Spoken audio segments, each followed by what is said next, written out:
السلام علیکم ورحمۃ اللہ وبرکاتہ۔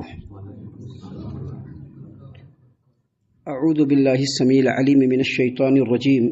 من ہمزہ ونفخہ ونفثہ بسم اللہ الرحمن الرحیم ثم انشأنا من بعدهم قرنا آخرین فارسلنا فیہم رسولا منہم ان اعبدوا اللہ ما لکم من الہ غیرہ افلا تتقون۔ وقال الملأ من قومه الذين كفروا وكذبوا بلقاء الآخرة وأترفناهم في الحياة الدنيا ما هذا إلا بشر مثلكم يأكل مما تأكلون منه ويشرب مما تشربون ولئن أطعتم بشر مثلكم إنكم إذا لخاسرون أيعدكم أنكم إذا متم وكنتم ترابا وعظاما أنكم مخرجون هيهات هيهات لما توعدون إن هي إلا حياتنا الدنيا نموت ونحيا وما نحن بمبعوثين إن هو إلا رجل افترى على الله كذبا وما نحن له بمؤمنين قال رب انصرني بما كذبون قال عما قليل ليصبحن نادمين فأخذتهم الصيحة بالحق فجعلناهم غثاء فبعدا للقوم الظالمين۔ معزز حاضرین، سامعین کرام، الحمدللہ اللہ تبارک و تعالی رمضان کے اس مہینے کے نیکیوں کے سفر کو بڑی آسانی کے ساتھ اپنے بندوں کے تعاون میں اس سفر کو کمپلیٹ کرانے میں اللہ تبارک و تعالی ہمارے ساتھ ہے، اور یقیناً نیکیاں ہمارے لیے آسان ہیں۔ ضرورت اس بات کی ہے کہ رمضان مبارک کو جس طرح سے ہم لوگوں نے بڑے ہی اچھے ڈھنگ سے گزارا ہے، آنے والے دنوں کو بھی اسی طرح سے گزارنے کی کوشش کریں۔ ہمیشہ یاد رکھیے کہ نیکیوں کا جو موسم ہوتا ہے، اللہ کی جو توحید کا موسم ہوتا ہے، وہ کسی وقت کا، کسی زمانے کا محتاج نہیں ہوتا ہے۔ ہر زمانہ، ہر وقت، ہر موسم اللہ کی توحید کا موسم ہے، نیکیوں کا موسم ہے۔ یہ اور بات ہے کہ رمضان میں اجر و ثواب دو چند ہوتا ہے بس، وگرنہ اللہ تبارک و تعالیٰ اپنی رحمتوں کے ساتھ ہمیشہ اپنے بندوں کا منتظر ہے کہ کون بندہ ہے جو اللہ کی رحمت میں آ جائے۔ لہٰذا رمضان جیسے گزر جائے، نہ خود کو فراموش کیجیے اور نہ ہی اللہ کو فراموش کیجیے۔ سامعین کرام، جیسا کہ آپ کو معلوم ہے کہ یہ درس قرآن کی مجلس ہے۔ اس مسجد میں ہر روز، ہر دن فجر کی نماز کے بعد قرآن کریم کی آیات ترتیب کے ساتھ آپ کے سامنے تلاوت کی جاتی ہیں۔ ان آیتوں کا ترجمہ اور سلف صالحین کی فہم کی روشنی میں اس کی تفسیریں آپ کے سامنے بیان کی جاتی ہیں۔ اسی سلسلے کی یہ کڑی ہے، اور آج ہم نے آپ کے سامنے سورۃ المومنون سورہ نمبر 23 آیت نمبر 31 سے لے کر کے 41 تک، یعنی 31 سے لے کر کے 41 تک چند آیات آپ کے سامنے ہم نے تلاوت کی ہیں۔ آپ کو یاد ہوگا کل اور اس سے پہلے کے جو آیات درس قرآن کی شکل میں ہم نے آپ کے سامنے پیش کیے تھے، اس میں سیدنا نوح علیہ السلام کا ذکر خیر ہوا تھا، اور ان کی قوم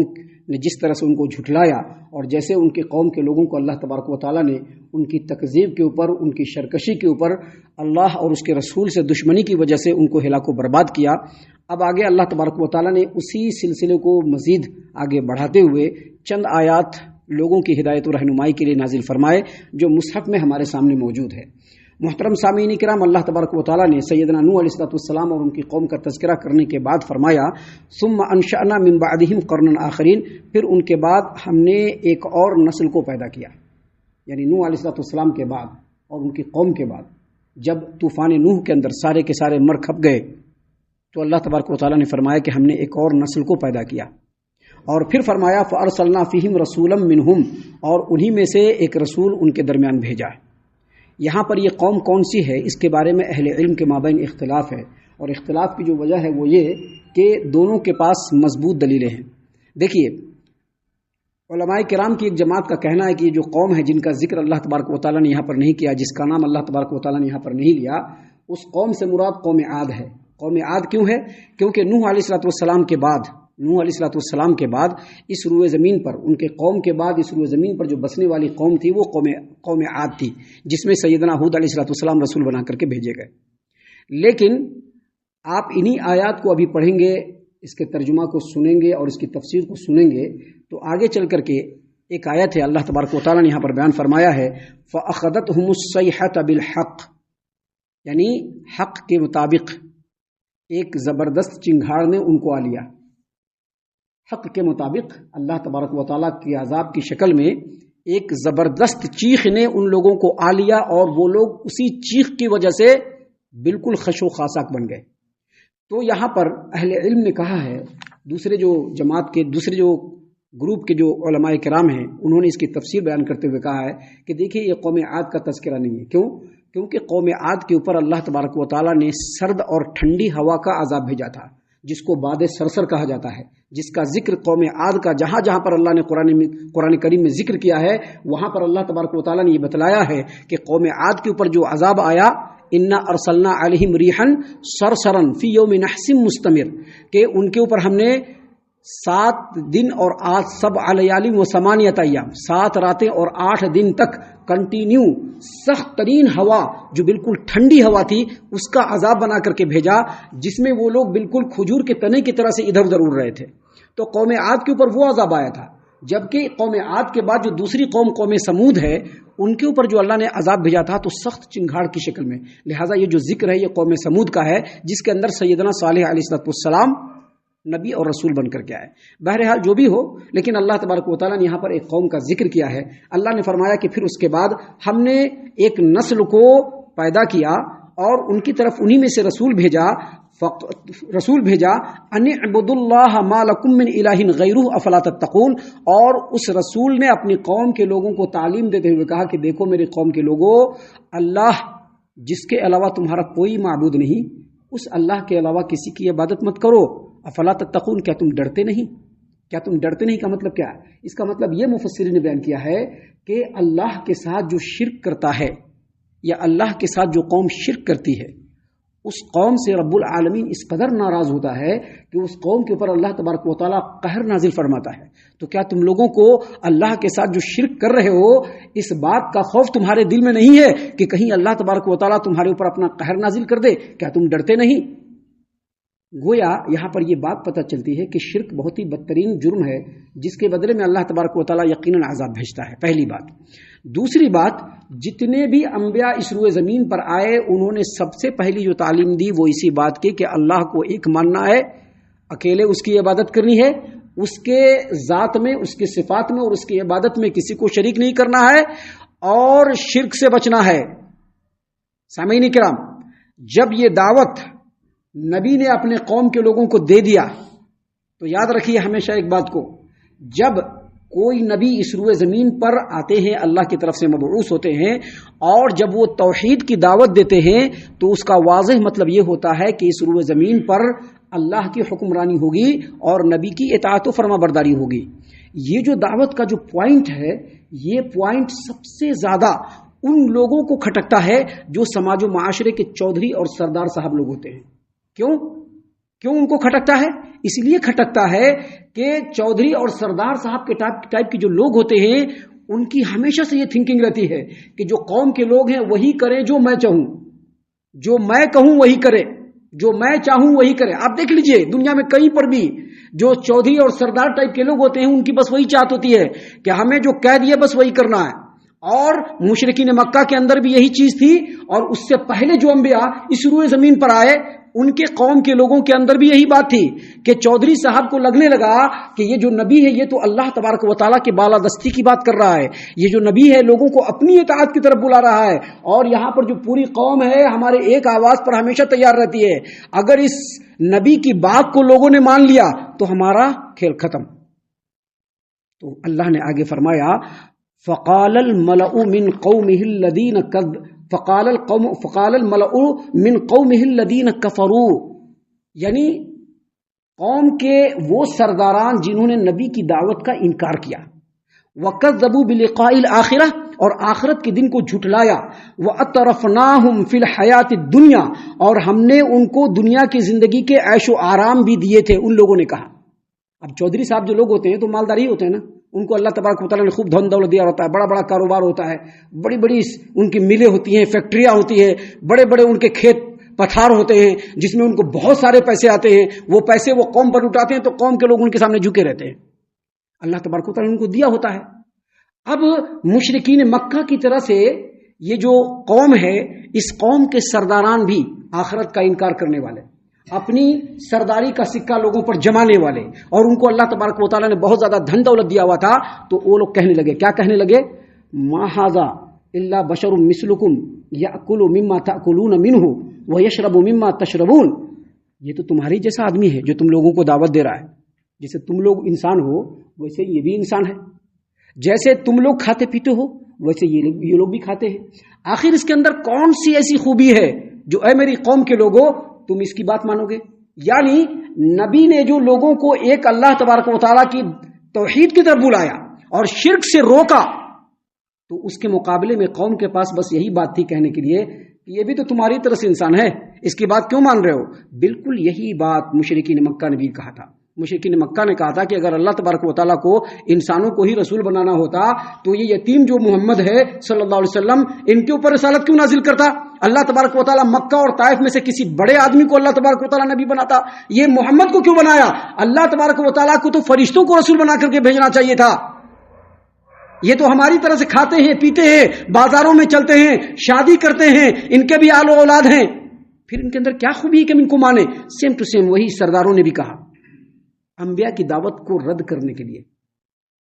ان کی دعوت کو بے اثر کرنے کے لیے۔ لیکن ہمیشہ یاد رکھیے،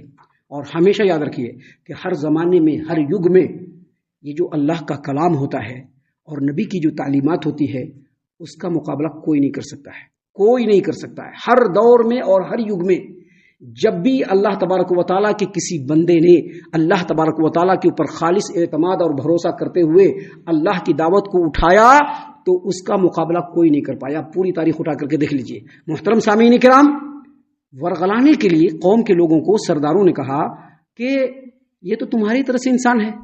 یہ بھی تمہاری طرح سے کھانے پینے کا محتاج ہے، پھر اس کی بات کیوں مانو گے؟ آگے مزید کہا وَلَئِنْ أَطَعْتُمْ بَشَرٌ مِثْلُكُمْ إِنَّكُمْ إِذًا لَخَاسِرُونَ، اگر اپنے ہی جیسے انسان کی تم لوگ پیروی کرنے لگو گے تو تم لوگ نقصان اٹھانے والے میں سے ہو جاؤ گے۔ یہاں پر غور کرنے کی بات کیا ہے کہ انسان کو دوسرے کے آنکھ کا تنکا دکھ جاتا ہے، لیکن اپنے آنکھ میں جو بڑا سا شہتر اور جھاڑ لگا ہوا وہ نہیں دکھے گا اس کو،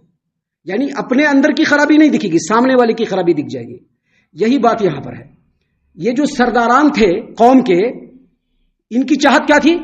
کہ لوگ ان کے ہاں میں ہاں ملائے، جیسا بولے ویسا یس کریں، جو کہے وہ قوم کے لوگ کریں، ان کی یہ تھنکنگ اور ان کی یہ منشا۔ لیکن نبی کے بارے میں کیا کہہ رہے ہیں کہ نبی جو تم لوگوں کو بول رہا ہے تو تمہارے ہی جیسا انسان ہے۔ بھائی تو سردار بھی تو انسان ہی ہے۔ جب سردار انسان ہے اور ان کی اطاعت ہو سکتی ہے تو اللہ تبارک و تعالیٰ کے کلام کو اگر کوئی انسان پیش کرے اس کی اطاعت کیوں نہیں؟ تو یہاں پر اللہ تبارک و تعالیٰ نے اسی بات کو بیان فرمایا کہ یہ لوگ اتنے گئے گزرے کہ اپنے اندر کی خرابی ان کو نہیں دکھی، یہ خود بھی انسان ہے اور چاہتے ہیں کہ لوگ ان کی اطاعت کریں، لیکن جب نبی نے اللہ کی دعوت کو ان کے سامنے پیش کیا تو ان لوگوں نے فوراً کہا کہ نبی تو انسان ہے، اس کی بات تم کیوں مانو گے؟ آگے انہوں نے پھر لاجک دیا۔ کیا لاجک دیا؟ لاجک یہ دیا کہ ایعدکم انکم اذا متم وکنتم ترابا وعظاما انکم مخرجون، یہ جو نبی ہے تم لوگوں کو کہہ رہا ہے، کیا کہہ رہا ہے کہ جب تم لوگ مر جاؤ گے، ہڈی اور مٹی بن جاؤ گے، تو پھر تم لوگوں کو پیدا کیا جائے گا۔ ہیہات لما توعدون، یہ جو وعدہ کر رہا ہے دوبارہ زندہ ہونے کا، یہ بالکل ہی نہیں ہو سکتا ہے، بالکل بعید ہے، ایسا نہیں ہو سکتا ہے۔ کیوں ایسا ان لوگوں نے کیوں کہا؟ یہی چیز مشرکین مکہ کے بھی عقیدے میں اور یہی چیز اس قوم کے بھی عقیدے میں، اسی لیے اللہ تبارک و تعالیٰ یہاں پر بیان فرما رہا ہے۔ اللہ تبارک و تعالیٰ کے بیان فرمانے کا مطلب یہ ہے کہ جو مشرکین تھے اس زمانے کے، جو دوبارہ مر کر اٹھائے جانے کو نہیں مانتے تھے، اس کے پیچھے ان کا اپنا مشاہدہ۔ کیا مشاہدہ؟ کہ ایک آدمی جب مر جاتا ہے تو مر جانے کے بعد کہاں جاتا ہے کسی کو پتہ نہیں، پھر ہم یہ کیسے کہہ دیں کہ دوبارہ زندہ کرے گا اللہ تبارک و تعالیٰ اس کو؟ حالانکہ یہی مشرکین اللہ کو بھی مانتے تھے، لیکن اللہ کو ماننے کے پیچھے جو کارن تھا وہ نبیوں کی دعوت نہیں، بلکہ فلسفیوں کا یہ کہنا کہ جو اتنی بڑی کائنات ہے اس کو تو کوئی نہ کوئی چلانے والا ہے، اور سب کو پیدا کرنے والا کون ہے؟ اوپر والا ہے، وہی سب کا مالک ہے، اس کو مانتے تھے۔ حالانکہ اس کے اوپر بھی کوئی دلیل نہیں ہے، اللہ تبارک و تعالیٰ ہے، اس کے اوپر کیا ہے؟ صرف آیات ہیں، یہ پوری کائنات ہے۔ اور اسی طرح سے جو آدمی مر کر کے دوبارہ زندہ ہوتا ہے، اس کے اوپر بھی کوئی دلیل نہیں، صرف آیات ہے۔ لیکن ایک چیز کو مان رہے ہیں، دوسری چیز کو نہیں مان رہے ہیں۔ اللہ تبارک و تعالیٰ نے یہاں پر انہی کی اس تضاد بیانی کو بیان کیا کہ ایک طرف تو انہوں نے کہا کہ یہ اللہ کے رسول انسان ہے، دوسری طرف یہ کہا کہ یہ اللہ کے رسول ایسا وعدہ کر رہے ہیں جس وعدے کے پیچھے کوئی ریزن نہیں ہے، کوئی لاجک نہیں ہے۔ آگے انہوں نے کہا ان هو الا رجل افترى على الله كذبا وما نحن له بمؤمنین، یہ جو نبی ہے یہ ایسا آدمی ہے جس نے اللہ تبارک و تعالیٰ کے اوپر جھوٹ باندھا ہے۔ یعنی یہاں پر بھی انہوں نے اللہ کو مانا، یہاں پر بھی انہوں نے اللہ کو مانا، لیکن ساتھ ہی ساتھ کہا کہ انہوں نے اللہ تبارک و تعالیٰ پر جھوٹ باندھا۔ کیا جھوٹ باندھا؟ جھوٹ یہ باندھا کہ یہ اللہ کے رسول ہیں، جھوٹ یہ باندھا کہ پھر دوبارہ مرنے کے بعد زندہ کیے جائیں گے، یہ سب اللہ پر جھوٹ ہے، ہم اس کو ماننے والے نہیں۔ اس لیے آگے انہوں نے کہا کہ وما نحن له بمؤمنین، ہم کبھی بھی اس نبی کے اوپر ایمان نہیں لائیں گے۔ یعنی اتنی باتوں کا خلاصہ یہ ہے کہ نبی جو اپنی قوم کے اندر آئے انہوں نے اپنی قوم کے لوگوں کو توحید کی دعوت دی اور بتلایا کہ اللہ کے علاوہ کوئی عبادت کے لائق نہیں، شرک سے بچو، شرک سے ڈرو، اور اگر شرک تم نے انجام دے دیا تو تمہارا معاملہ بہت خراب ہونے والا ہے۔ تم کو جب تمہاری موت آئے گی، موت کے بعد پھر دوبارہ اللہ تم کو زندہ کرے گا اور اپنی بارگاہ میں بلائے گا، اور بلا کر کے دنیا میں کیے گئے تمام عملوں کا تم سے اللہ حساب لے گا۔ جب یہ بات کہی تو قوم کے لوگوں نے فوراً جھٹلا دیا اور کہا کہ نہیں، یہ اللہ پر جھوٹ باندھ رہا ہے، ہم اس کو نہیں ماننے والے۔ یہ مکالمہ اور یہ ڈائلاگ کافی دنوں تک چلا، جب قوم کے لوگوں نے بالکل ماننے سے انکار کر دیا اور نبی کو اور نبی کے ساتھ جو ایمان والے تھے ان کو بہت زیادہ ستانا شروع کیا، تو نبی نے فوراً اللہ تبارک و تعالیٰ کے بارگاہ میں دعا کیا۔ دیکھیے اللہ تبارک و تعالیٰ نے کیا فرمایا، قال رب انصرنی بما کذبون، نبی نے کہا رب ان لوگوں نے مجھے جھٹلایا ہے تو ان کے خلاف میری مدد فرما دے۔ یہاں پر بالکل سرسری لگ رہا ہے، لیکن اس کے پیچھے جو اصل بیک گراؤنڈ ہے وہ یہ کہ نبی کے درمیان اور قوم کے درمیان بہت دنوں تک مزاحمت چلی، بہت ساری باتیں ہوئی، بہت سارے دلائل دیے گئے اور لیے گئے، بہت ساری وضاحتیں ہوئی، قوم کی طرف سے بہت کچھ ہوا، قوم کے لوگوں نے بھی نبیوں کو بہت ستایا، نبی کو ستایا اور نبی کے ساتھ ایمان والوں کو ستایا۔ تو بعد میں نبی نے اللہ تبارک و تعالیٰ کے سامنے دعا کیا کہ اللہ ان لوگوں نے مجھ کو جھٹلا دیا ہے، اب ان لوگوں کے خلاف تو میری مدد فرما دے۔ جواب میں اللہ نے کہا قال اما قلیل لیصبحن نادمین، آپ کو گھبرانے کی ضرورت نہیں ہے نبی، ان کے پاپ کا گھرا بڑھ چکا ہے اور بہت جلد تھوڑے ہی عرصے کے بعد ان کے اوپر عذاب آنے والا ہے، اور جب ان کے اوپر عذاب آئے گا یا عذاب کے آثار کو یہ لوگ دیکھ لیں گے تو یہ لوگ پچھتانے لگیں گے، شرمسار ہو جائیں گے، اور اس کے بعد ان کے پاس کوئی رستہ نہیں ہوگا۔ قال اما قلیل لیصبحن نادمین کا مطلب یہی ہے کہ بالکل اپنے وقت پر تھوڑے ہی عرصے کے بعد جب یہ عذاب دیکھ لیں گے اور عذاب ان کے اوپر آ جائے گا تو یہ لوگ پچھتانے لگیں گے، شرمندہ ہو جائیں گے، شرمسار ہو جائیں گے، اور اس وقت پچھتانے کا کوئی بھی فائدہ نہیں ہوگا۔